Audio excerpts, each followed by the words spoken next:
మంచి కార్యక్రమం ఇది. అలాగే ఈ నెల 6వ తారీఖు నుంచి ఇప్పటి వరకు మన రాష్ట్రంలో అన్ని గ్రామాల్లో అన్ని వాడల్లో బడిబాట కార్యక్రమం అనేది స్టార్ట్ అయిన విషయం మీకు తెలిసింది. ఈరోజు చివరి దినం, ముగింపు దినం ఈరోజు బడిబాట కార్యక్రమం. అందులో భాగంగా ఈరోజు ఈ స్కూల్లో ఏర్పాటు చేసిన ఈ మంచి కార్యక్రమం ఏర్పాటు చేసిన హెడ్ మాస్టర్ గారికి, వాళ్ళకు తోడ్పాటు అందిస్తున్న సహోపాధ్యాయులు మంజులమ్మ గారు, అలాగే చాలా సంతోషం.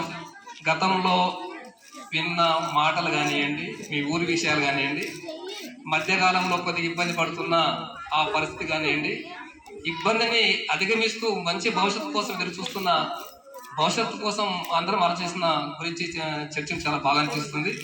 అలాగే మళ్ళీ ఈరోజు ఏర్పాటు చేసిన ఈ కార్యక్రమాన్ని ఒక స్వామి గారు, గురువు గారు ఒక మంచి ఉన్నతమైన స్థానంలో ఉండుకుంటూ నా యొక్క పాత్ర ఎక్కడే కాదు, జాతికి అంకితం కావాలి, సమాజం పనికి రావాలనే ఉద్దేశంతో ఇలాంటి ఒక భగవద్గీత గీతాపాఠం చేయడానికి ముందుకొచ్చి స్వామి గారు ఇక్కడ ఏర్పాటు చేసినందుకు మా ఎడ్యుకేషన్ తరఫున మీకు స్వాగతం తెలియజేస్తున్నాం స్వామి గారు.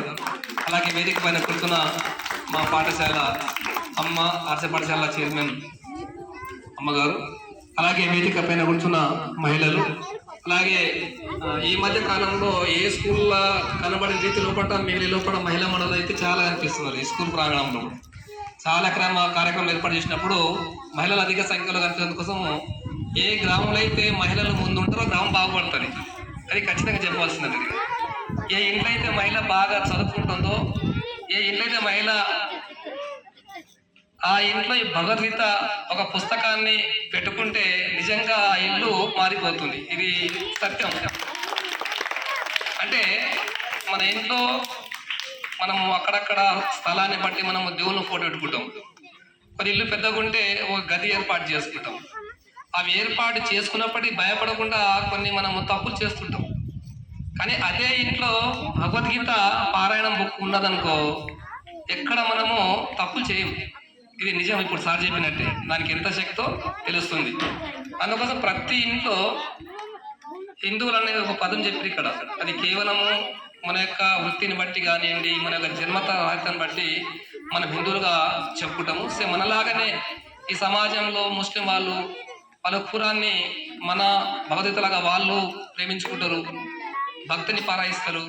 సేమ్ వేరే మతస్థులు ఇంగ్లీష్ వాళ్ళు బైబిల్ని వాళ్ళు భక్తితో పూజించుకుంటారు.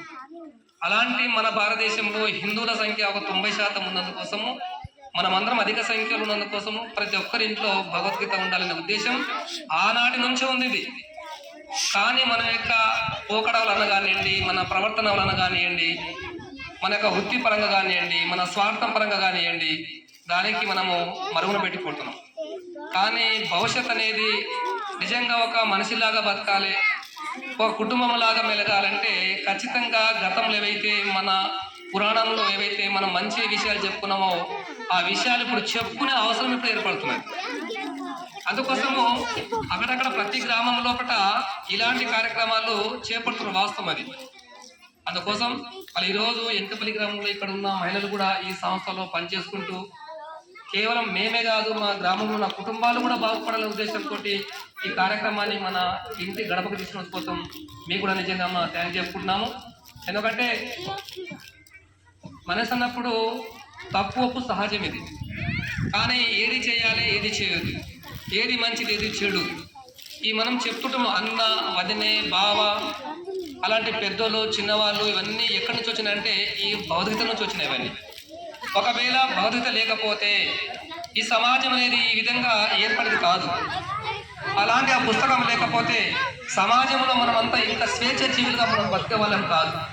అందుకోసము ఒక భారతదేశానికి పక్కనున్న దేశంతో పోల్చుకున్నప్పుడు మన దేశంలో ఎంతైతే ఒక వ్యక్తికి విలువలు ఉన్నాయో పక్క దేశంలో వ్యక్తికి విలువలు లేవు. అది మనం చేసుకున్న ఒక పుణ్యంగా భావించుకోవాలి మనం. అందుకోసం మన విద్యార్థులు అంత తెలుసుకునే స్థాయి లేకపోవచ్చు, కానీ ఒక వ్యక్తి చదువుకుంటేనే తెలివి వచ్చే అవసరం లేదు. కేవలం ఖాళీ భగవద్గీత వింటేనే చదువుకున్నా కన్నా ఎక్కువ మారిపోతాం మనం. అందుకోసం ఇక్కడ మహిళలు ఇక్కడ ఉన్న చాలా మంది అమ్మలు మీ ఇంట్లో ఖచ్చితంగా ఈ పుస్తకాన్ని పెట్టుకుందాము, మీ ఇంట్లో చదువుకున్న వాళ్ళు ఉంటే వాళ్ళతో చదివించండి. దానికి తాత్పర్యం తెలుగులో కూడా మంచిగా రాసి ఉంటుంది. ఈ విషయాలను మనం ఒకవేళ ఇవి మనము చదువుకొని అర్థం చేసుకుంటే మన ఇంట్లో ఎక్కడ తప్పులు జరగవు.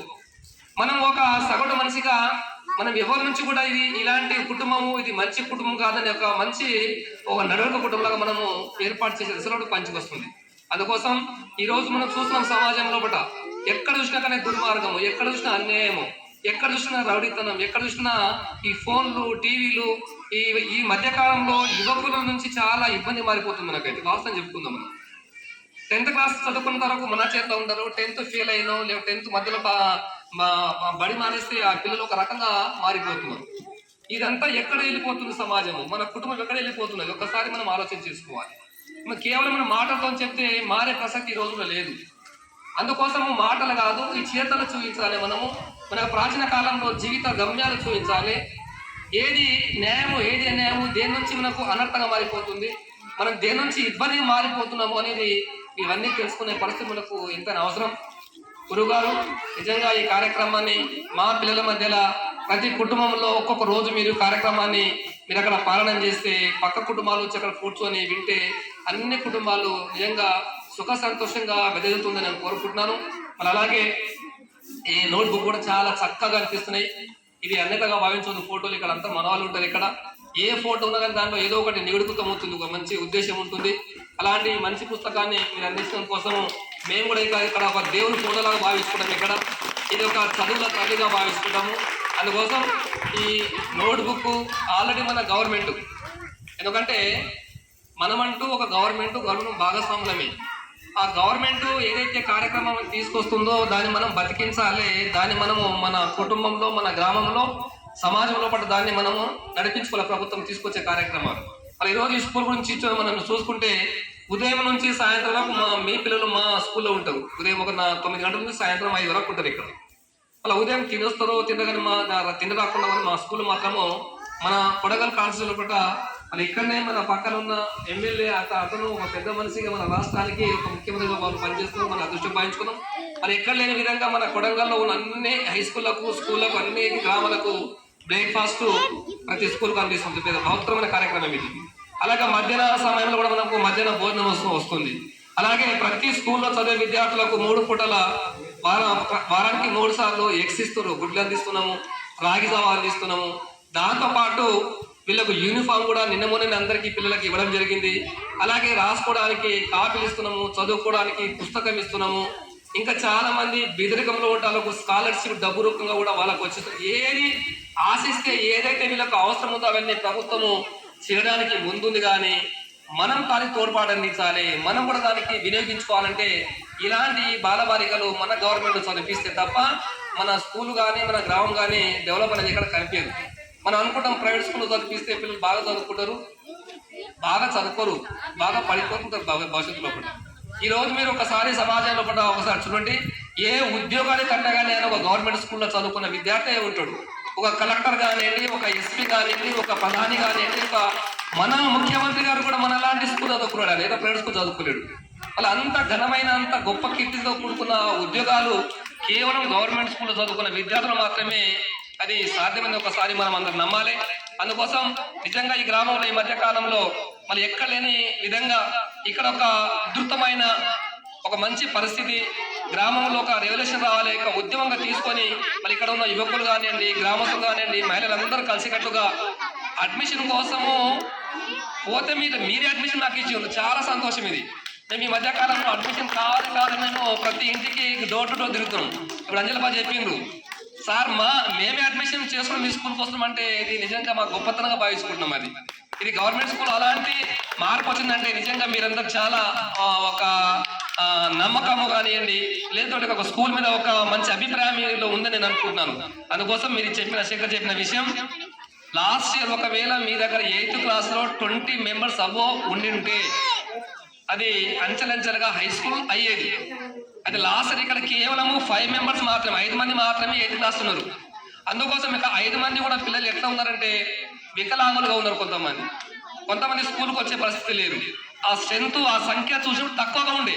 అందుకోసం అక్కడ పక్కనున్న చిలుమురు మైలర్ కానివ్వండి, రేగడి మలరం కానివ్వండి, అక్కడ సంఖ్య ఎక్కువ ఉన్నందుకోసం అక్కడ అప్గ్రేడేషన్ అయింది. అక్కడ హై స్కూల్ మారిపోయింది. వెనువెంటనే అక్కడ పోస్టులు ఇచ్చినందుకోసం అక్కడ సమస్య లేదు అక్కడ. కానీ మన స్కూల్లో ఆ సంఖ్య లేనందుకోసం అక్కడ అప్గ్రేడ్ కాలేకపోయింది. మీరు ఒక విషయం ఏంటంటే, అన్ని గవర్నమెంట్ చేయదు ఎప్పుడైనా కానీ, మనమంటూ కొద్దిగా ఫస్ట్ చేయాలి. ఒక 8th క్లాస్ కానివ్వండి, 9th క్లాస్ కానీ మన ఈసారి సంఖ్య పెరిగింది, అప్పుడు టీచర్ రావాలంటే దుకాణంలో కొనుక్కొని వస్తుంది కాదని, దానికోసం ప్రయత్నం చేస్తున్నాం. అది రావడం కోసం దాని వెనకాల కొంత చాలా మంది ప్రయత్నాలు ఉన్నది. అలా నిజంగా ఈ సంఖ్యకు అనుగుణంగా అయితే టీచర్ పోస్టు ఇక్కడ శాంక్షన్ కావాలి. అంటే ఇక్కడ శాంక్షన్ అయితే ఎట్లుందంటే, శాంక్షన్ కావడానికి ఒక 3-4 years టైం పడుతుంది. కానీ అప్పటి వరకు మనం వెసులుబాటుగా మనం పక్క స్కూల్ నుంచి కానివ్వండి, డిప్యుటేషన్ కానివ్వండి, అలాంటివి చేసుకునే ఒక అవకాశం మనకు ఉంది. అంటే మనకు స్కూల్ స్టార్ట్ కాకముందే సంఖ్యను బట్టి మనం టీచర్లు ఇవ్వాలని గవర్నమెంట్ జీవో ఇవ్వడం జరిగింది. కానీ బడిబాట కార్యక్రమం ఉన్నందుకోసం మళ్ళీ టీచర్లకు ఇబ్బంది వస్తున్న ఉద్దేశంతో వచ్చే నెల 15వ తారీఖు వరకు దాన్ని పోస్ట్ పోన్ చేసిండు, టీచర్లని సర్దుబాటు చేసిండు. అందుకోసం ఈ వారము 10 రోజుల పాటు ఏ ఊళ్ళో అయితే సంఖ్య ఎక్కువగా ఉన్నదో, ఏ ఊళ్ళో అయితే యూపీఎస్ స్కూల్ ఉన్నదో, యూపీఎస్ స్కూల్ ఉంటే 20 మంది లోప 6th to 7th క్లాస్ ఉంటే 2 members అదనంగా టీచర్లు ఇస్తారు. 20 strength కన్నా ఎక్కువ ఉంటే 4 members టీచర్లు ఇస్తారు. ఒక 2 స్కూల్ అసిస్టెంట్, ఒక 2 టీచర్లు లాంగ్వేజ్ పార్టీకి ఇస్తారు. ఇవన్నీ నిన్నటి వరకు మేమన్నీ టోటల్గా ఎన్ని స్కూల్ ఎన్ని పోస్టులు కావాలి, ఏ స్కూల్లో అదనంగా ఉంటే ఆ పోస్టులు వేరే విలేజ్ షిఫ్ట్ చేయాలి, ఇవన్నీ తయారైంది. మీరు చెప్పుకున్నట్టుగా వితిన్ ఒక 10 రోజుల పాటు ఇవన్నీ ఖచ్చితంగా జరుగుతాయి. కానీ మీకు ఒకటి ఏంటంటే, మేము టీచర్లు వస్తేనే మేము జాయిన్ చేసినాం కదా, టీచర్ రాలేరు కదా, సార్ వాళ్ళందరూ మాట ఇచ్చింది మాకు, టీచర్లు వస్తున్నారు, రాకపోతే మళ్ళీ మీ పిల్లల మీద తీసుకువెళ్ళకండి దయచేసి. ఎందుకంటే మేము మాట ఇస్తున్నాం, ఖచ్చితంగా ఈ 10 రోజుల పాటు 2-3 టీచర్లు మీ స్కూల్కి వస్తున్నారు. అలా గతంలో ఈ చిల్మూరు మైలారం కానివ్వండి, రేగడి మైలారంలో అక్కడ టీచర్ లేనందుకోసము అక్కడ విద్యా వాలంటీర్లు ఆశలు ఇచ్చిండ్రు, అకాడమిక్ డిస్ట్రిక్ట్ ఇచ్చిండ్రు. అది మనకు ఒక పవర్ ఉండే ఇచ్చిండ్రు. వాళ్ళని ఈసారి కంట్రోల్ చేయాలంటే గవర్నమెంట్ ఒప్పుకోలేదు. ఎందుకంటే ఆల్రెడీ అక్కడ పోస్టులు వచ్చేసినాయి. అక్కడ వీళ్ళందరినీ ఇప్పుడు వద్దని చెప్పి అజంలో వద్దని చెప్పారు. అందుకోసం మీ వంతు మీరు ప్రయత్నాలు చేస్తారు. కానీ ఒక విషయం ఏంటంటే, గతంలో ఇక్కడ పనిచేసిన శ్రీనివాస్ టీచర్ ఆయన వ్యక్తిగతంగా ఆయన అవసరం కోసం ఆయన ప్రయత్నం చేసి ఆయన గవర్నమెంట్ ఆర్డర్ తీసుకొచ్చి ఈ పూడూరు మండలానికి ఆయన వెళ్ళిపోవడం జరిగింది. ఆ రోజు మీరు తెలుసుకొని కొద్దిగా సార్ మీరు ఇక్కడనే ఉండండి, మీరు బాగా కష్టపడుతున్నారు, మీరు మాకు కావాలని మీరు ఆ రోజు కొద్దిగా అడ్డగిస్తే ఆ వ్యక్తి పోయేవాడు కాదు. ఎందుకంటే మా పై అధికారి మాకు ఆర్డర్ ఇస్తే ఖచ్చితంగా మేము రిలీజ్ చేయాలి. ఆ విధంగా ఆ రోజు ఆయన వెళ్ళిపోవడం జరిగింది.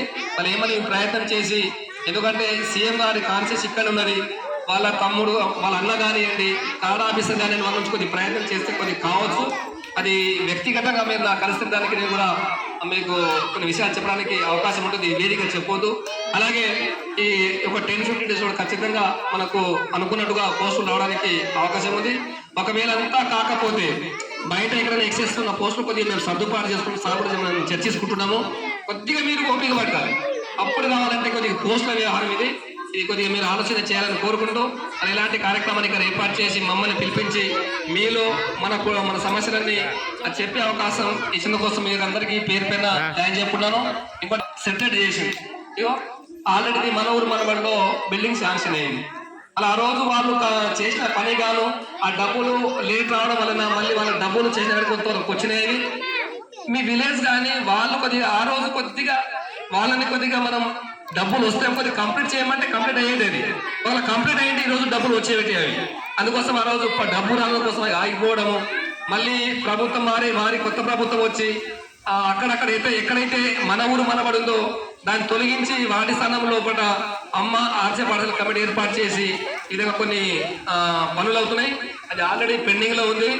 కానీ లాట్రిన్స్ బాత్రూమ్స్ గతంలో నిర్మించిండ్రు, అవి ఎంత పకడ్బందీగా మనకు అవసరమైన రీతిలో కూడా కట్టకపోవచ్చు. అవి మరమ్మతు చేసుకోవడానికి నేను ఆల్రెడీ కాలాఫీసర్ కూడా చెప్పడం జరిగింది. ఇవన్నీ వసతులు కల్పించడానికి గవర్నమెంట్ సిద్ధంగా కోరుకుంటూ ఈ అవకాశం ఇచ్చి మమ్మల్ని పిలిపించిన కొద్ది భావ సంబంధించిన థ్యాంక్ యూ.